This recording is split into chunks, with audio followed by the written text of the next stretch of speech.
Hello, everyone, and welcome to our live session today, which is about ethical space and Indigenous cultural awareness. I'm Claire Hayek, founder of MSP Team Building and Team Leadership Expert. So happy that you're back with me here today. And I would like to just take a minute and introduce a member of our team, Connor, that will be chatting and interacting with you in the chat. So we will be asking a lot of questions, different kind of surveying your opinion on different subjects related to what we're talking about today. So please do interact and let us know what you think. But first of all, I'd like to see where you're joining us from today. So let's do some practice and start chatting and commenting. Let us know where you're coming from today, where you're joining from today, and would love to hear a bit more here. Let me just share the chat and see. Oh, well, hi, Stacy. Uh, Thank you for joining. Hey, Connor. So please do put it in the chat where you're coming from, joining us from, not coming from, but joining us from today. I'm here in Montreal. I know Connor is in New Hampshire. Would love to know. Cape Cod. Okay, well, Connor, that's a surprise. All right, great. So, before we start, I wanted to actually, you see here a QR code shared on top of my screen that I will leave there. Quickly, I want to take a second to let you know, if you are not aware and you haven't seen one of our communications, is that we have a webinar, team leadership webinar. It's a free webinar that we're hosting tomorrow at 3 p.m. EST, 12 p.m. PST, and we'd love for you to join us. It's going to be a webinar full of gold nuggets and insights. It's about 90 minutes, and we're giving this away. We're going to be talking about leadership skills. We're going to be talking about communication, and we're going to be sharing some tips and basically ways to incorporate all these things we'll be sharing with you through team building that you can organize on your own without breaking the bank or even having a budget. So I'm going to put this up here as well. If you want to scan that code, we'd love to have you join us. If you can't join us tomorrow because you're not available, we know you're all very busy, then in this case, please do register, because then at least you'll have access to the replay. Okay, so enough about that.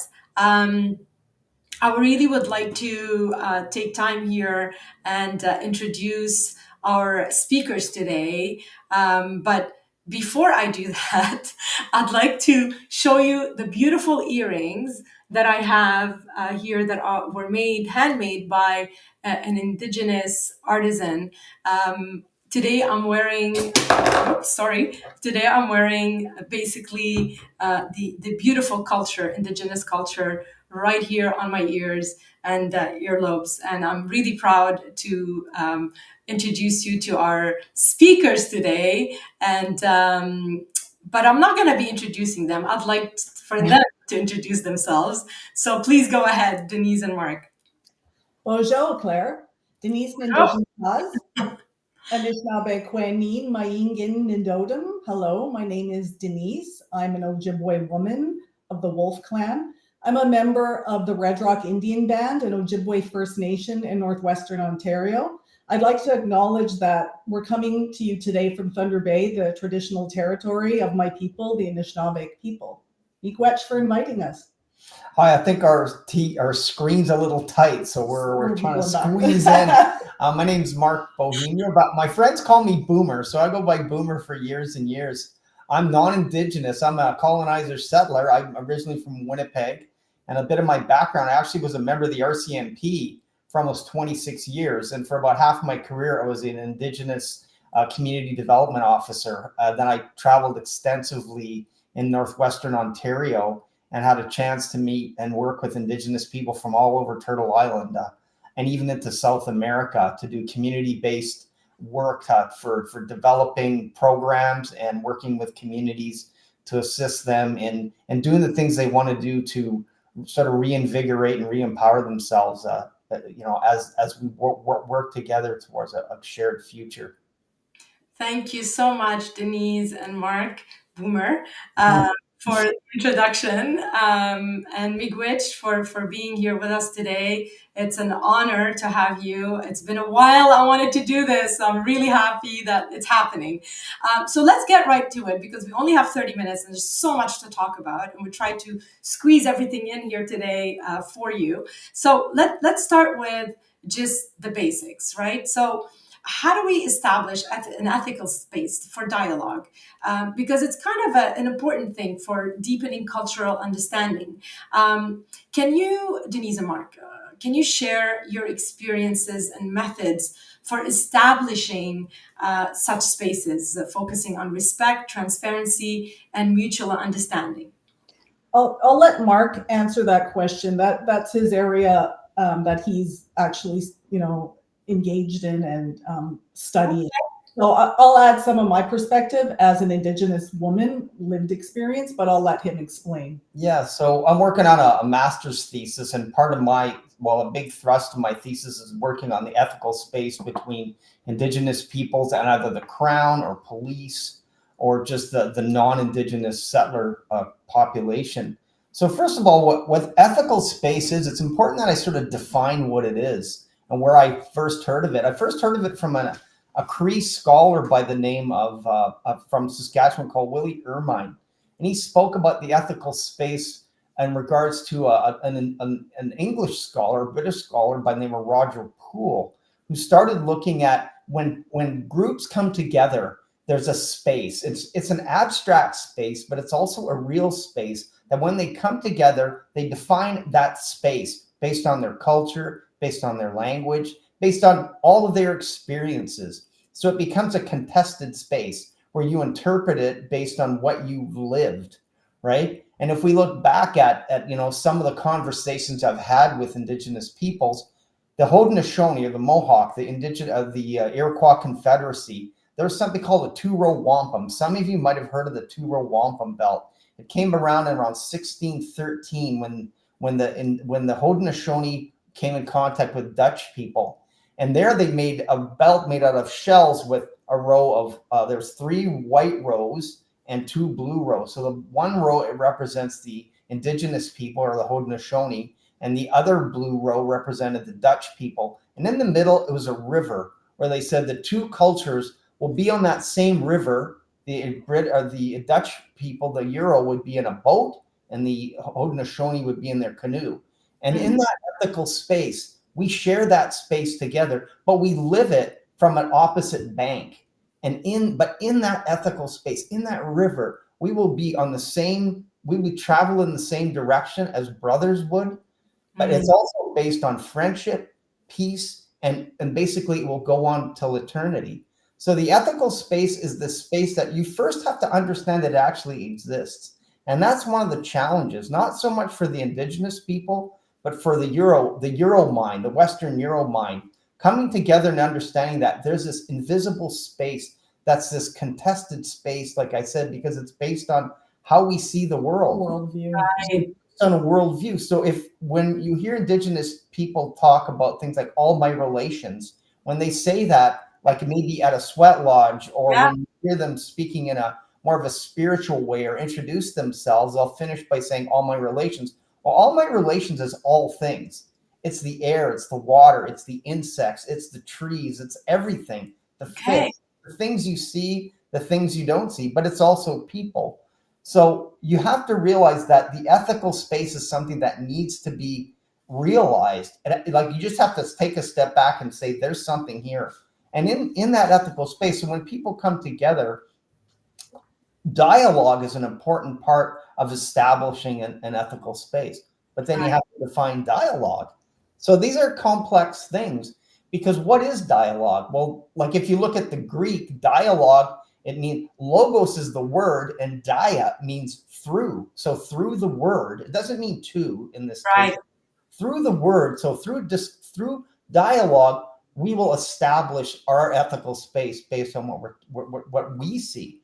Right. Very interesting. Yeah, and when we look at let's say there was a great paper written about the Plains Cree, and their conversation, and what are the real ethics around their conversation? Well, silence and co-presence. So the fact that you don't even speak is as important or more important than speaking. And the fact that right now we're co-present with each other. Just Right. even though we're virtual, we are present with each other. And this presence gives us an opportunity to create an ethical space that we need for ourselves. And the idea that ethical space, true ethical space, and true dialogue, we have to come into it with no strings attached. We don't want to, our intention coming into the space has to be an intention of just being together. And if you come in with that, you have a goal. I'm coming into this because I've got a goal. Let's say it's for developing a mine. So let's say you're in the mining industry and you want to build a mine, you want to dig a mine. Well, if you're coming in there thinking, okay, by the time we leave here in a half an hour, we're going to have that paper signed, and that mine, the shovels will be in the ground in 2 months. Well, if you're coming in with that intention, you have to ask yourself, is that space really ethical? Right. Is there any true dialogue going on? Yeah. So this is a very important, this is such a crucial information here, because I think a lot of people are not aware of this. And this is why we're having this conversation. I mean, I've spoken to both of you, and you briefed me on everything, but there's so much more to learn. And this is a whole conference on this, not 30 minutes. Thank you so much, Mark, for sharing your insight. But Denise, I would love for you to tell us how you see it as well. Maybe add to what Mark said. Well, I was going to say, like, my upbringing, I was raised alongside my maternal grandparents and my aunts and uncles and cousins, and we lived a quite traditional land-based lifestyle. They were hunters, fishermen, trappers, berry pickers. So how I see the world is different than what many people see the world as, Western worldviews. I have different values and understanding about our connection as Indigenous people to nature and land. So again, the ethical space, we need to acknowledge these different worldviews. We need to acknowledge that in order to create dialogue and to bridge the gap of different worldviews. Absolutely, absolutely. Actually, I want to survey a little bit here our audience, and please do put it in the chat. Yes or no. Have you previously engaged in activities or training specifically focused on understanding Indigenous cultures? We just want to have an idea of the people joining us today, of how much you know about the Indigenous cultures, or you've learned about it, or have you even organized any of these activities. Please do put it in the chat, yes or no. And I'm just going to move on to the next question, because I really so much I want to ask you, and again, so little time. So Mark, you mentioned you've worked extensively with Indigenous communities as a non-Indigenous ally, right? So can you briefly discuss the importance of how we can integrate both Indigenous and settler perspective, so we can better understand and nurture a better relationship together? How can we do that? For me, what existed for me when I first started, like, I grew up in Winnipeg, born and raised in the city that has the largest Indigenous urban population in Canada. And I had a lot of preconceived notions because, I didn't really come in contact with too many Indigenous people in my life. Mm-hmm. So when I had the opportunity to learn, it came through a book called Wisdom of the Elders by David Suzuki and a co-author by the last name Knutson.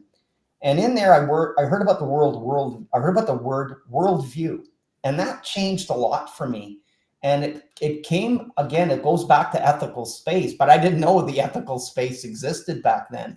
But it came about by starting to see that when you look at another person, you have a preconceived notion of who you think they are and how they think. Are they like me? Are they different than me? Skin color, different things, all these overt things, but also hidden things. So for me, it was always when I first started going to different First Nations, there was an invisible barrier that I had to overcome. especially as a non-Indigenous person, as a colonizer settler. And you got to remember, when I really did all this, I was with the RCMP. I was with the organization that was the enforcement arm of the federal government that took young Native kids for decades to residential schools. So I knew there was a very good possibility I would be faced with, people who didn't want to engage with me at all. And I could understand that, but the opposite took place. Once I overcame my own apprehensions, one of the things that I did at first was I wanted to know, well, how did the people in these communities say hello? That was the very first step. And I know we spoke, and you learned, you do hand drumming, you've been to different maybe ceremony, and you know a little bit about eagle feathers, and people maybe have been to powwows.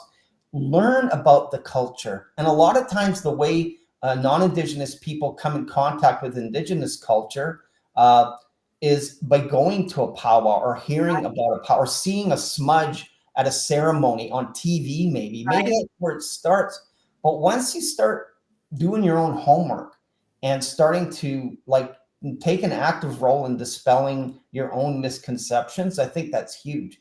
I remember being told by several people in several communities that when I got off the plane and I said "wache" or "bonjour" for hello, they said, when you came off that plane and flew into our community and you said "bonjour" or "wache," that we thought, wow, this white guy,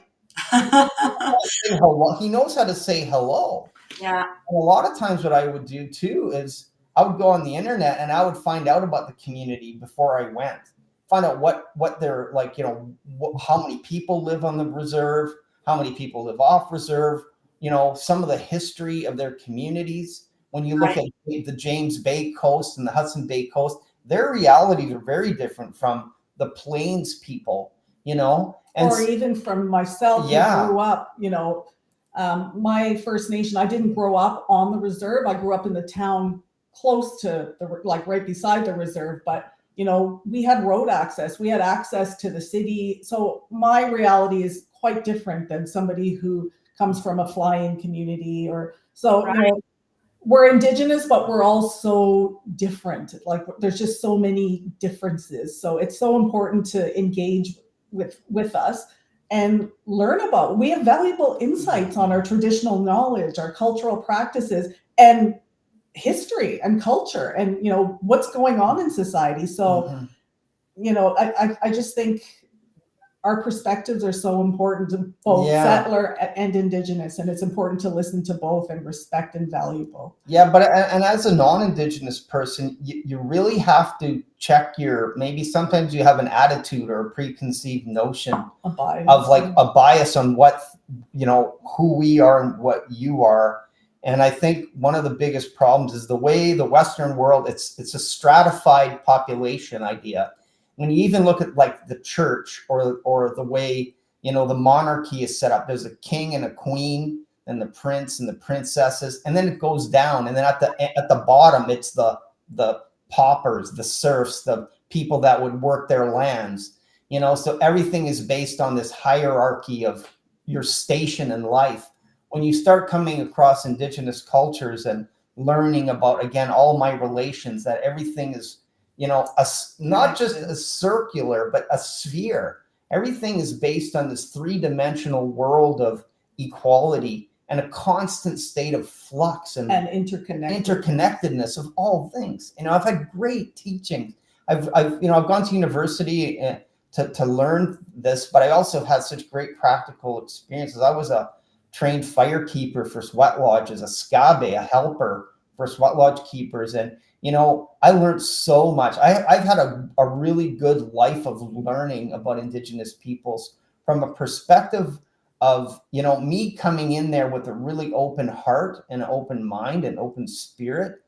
And it just made it so easy for me to interact, despite the baggage I would come in with being a member of the RCMP. Yeah, and I think you've said it, Mark and Denise, actually, the whole approach and how you show up. When you do integrate the Indigenous culture or or you're being received by them, or you're interacting with Indigenous peoples. I mean, I had that personal experience as well, and I'm honored to share quickly. I mean, I was initiated with a woman drumming group to Indigenous chants from different tribes, and learning how to pronounce the words properly and understanding the words, and coming from, I mean, I'm originally Lebanese. I think I've got some Indigenous in my blood, coming from that part of the world, and maybe my ancestors from Africa. And the drum is very present in these cultures.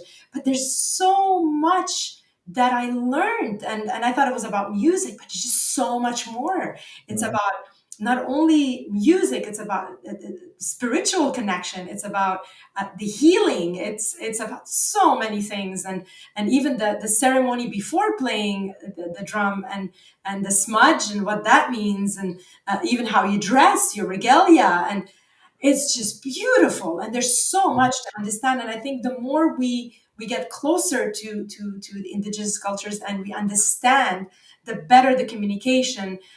That communication becomes that we develop that trust, that safe space where we can truly connect and truly have a conversation, and be aware. And you mentioned all about just being before getting onto agendas, right? So I think that is the bottom, the first step. And thanks so much for sharing this. Quickly, let's poll here. Um, Again, let's see what everybody thinks. Did you believe incorporating diverse perspectives, enhances cultural understanding in your organization? So yes or no, please put it in the chat. And we're gonna just keep going here because it's already so we have 8 minutes left, and I want to take about 5 minutes just to leave a bit of time for Q&As at the end, if some of our participants have some questions for you. So as far as the just kind of share with us some actionable insights and examples from your experience in really encouraging and fostering that respectful and effective cultural engagement, and maybe just share, like, what is the one simple thing we can do to learn more and connect better with Indigenous culture. And I'd like to ask this question to Denise first, and Mark, of course, you're welcome to comment right after. So, Denise, can you share some insights with us on this and examples, maybe? Well, I think it's important to prioritize relationships and trust building over transactions. Like when you're approaching an Indigenous nation, for instance, we're talking about mining earlier, get to know the people, really get to know, say hello, just open that line of, like Mark said, find out how they say hello. I say bojo in Anishinaabe. But really don't just focus on the transaction, because we see through that. Unfortunately, we see through that. So it's just, don't be afraid to approach us in a really humble and, in a way that you want to learn about us, and really be honest, open the lines of communication and dialogue. It's so important. Yeah, and let me tell you for sure, a lot of people, a lot of non-Indigenous people don't realize that Indigenous people have been really traumatized by the colonizer settler.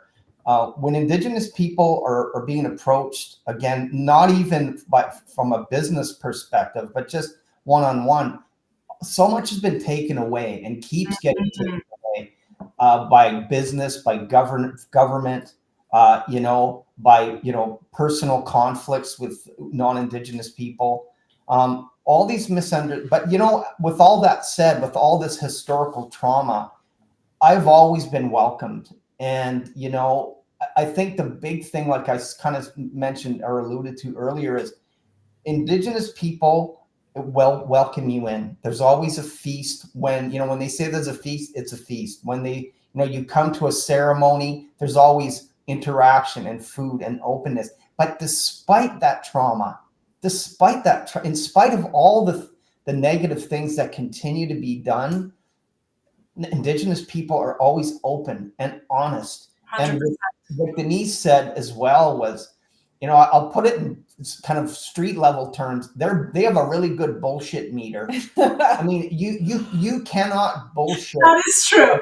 That is true. I mean, that's generalizing. I mean, but it's true. I mean, Indigenous I have people a really good bullshit. You know what I find personally when I interact with different indigenous cultures and indigenous peoples is that you feel at the beginning you're very nervous. You're not sure. It's like, am I saying something wrong? Or it's like, I don't know. You just get really nervous.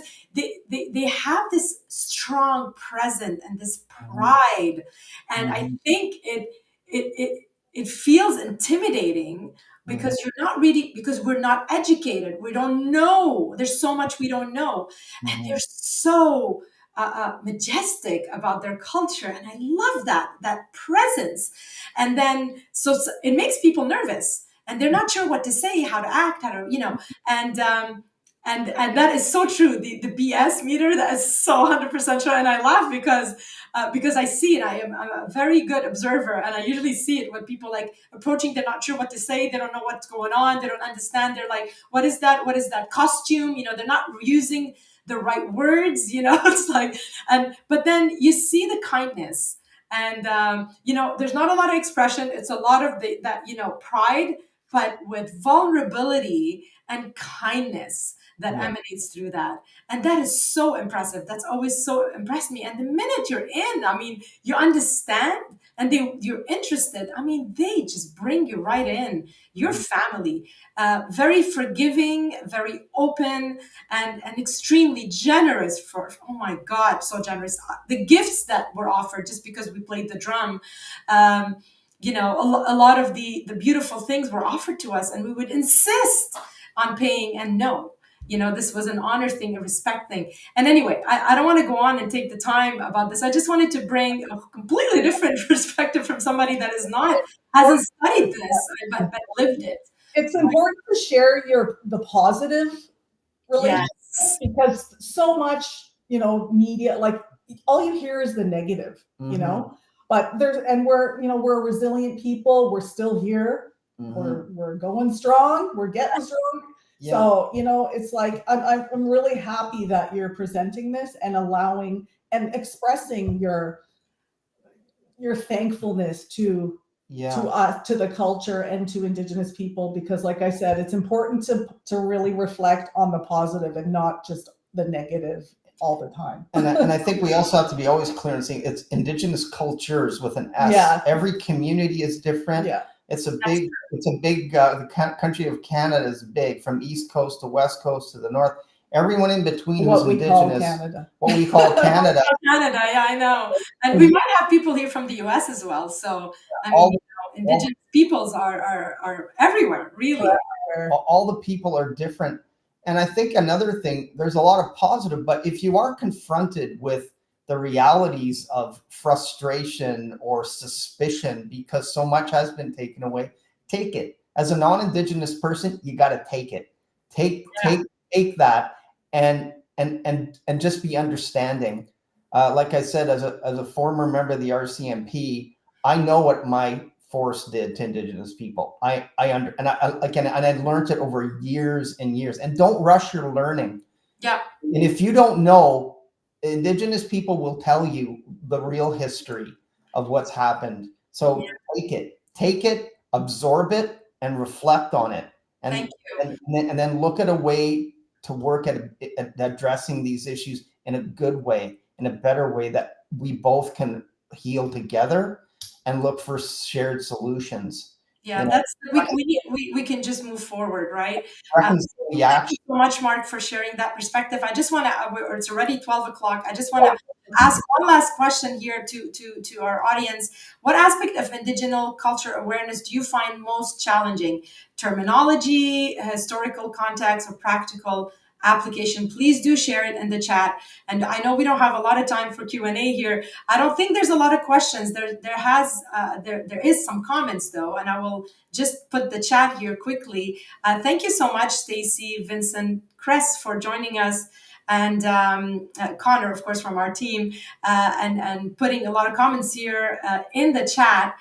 One thing that Stacy, I just want to feature this year, one of his comments, that's called humility. And I believe, Stacy, you mentioned that when I was talking about Indigenous peoples, when I met them, and how they're proud, but there's a lot of that vulnerability. I said vulnerability, but I think you were saying humility, and 100% agree with you on that humility, and that, that human touch and human awareness. So thank you so much for I like Stacey's comment, learn to be comfortable with being uncomfortable. Yeah. I really like that. Yeah. All of his comments are great. Yeah, and one last comment from actually Connor here. That one of the challenge that he finds, maybe practical application. That's an answer to our question here that we put in the chat. What aspect of Indigenous culture awareness do you find most challenging? Actual practical application. But let's wrap up quickly here. Thank you so much again, everyone, for joining us. For those of you who are joining us basically later and watching this at another date, please do comment in the chat if you want more information about this conference, because obviously it's more than 30 minutes. We have so much to talk about. And Denise and Mark put together a great conference on the subject to help teams and help organizations understand, have a better cultural awareness about Indigenous people, and so much more. So I will put this back here on screen. So if you want more information, please do reach out either on LinkedIn or via our website, mspteambuilding.ca, or simply type Indigenous culture in the chat, and we'll definitely share the information with you. Finally, just a quick reminder, we have a couple of things coming up. Again, we have our team leadership webinar tomorrow at 3 p.m. and would love to have you all join us. Otherwise, we will have another conference, a LinkedIn Live, on August 7th about communication, the secrets of effective communications, that you can scan the code here, why 99% of leaders get it wrong. It's crazy, right? Yeah, we'll tell you all about that on August 7th. Please do scan the code for that. And here's the code for our team leadership webinar tomorrow. Denise and Mark, thank you so much for taking the time and explaining this to us and giving us your wonderful insights about Indigenous culture awareness and Indigenous peoples and your personal experience. And I'm looking forward to working with you more and spreading this all over the world, because I think your message is great, and I think what you're doing is very important. We need more of you out there teaching non-Indigenous people how to connect and how to speak the language, and speak that human connection language as well, and that respect. And what did Mark call it? That awareness, I think, right, Mark? Thank you again. Last words, Denise, Mark, wrapping up here. Miigwech, Claire, it's been a pleasure. Yeah, miigwech, thing. And what Stacy says, humility. You come in as a non-Indigenous person being very humble and open, and you've already gone a lot farther than most people who aren't Indigenous. Mm-hmm. So just be humble, respectful, and accept the realities of what we're dealing with today, and work in a positive way together. Thank you so much. Humility is the word. Thank you again, and see you all next time, either tomorrow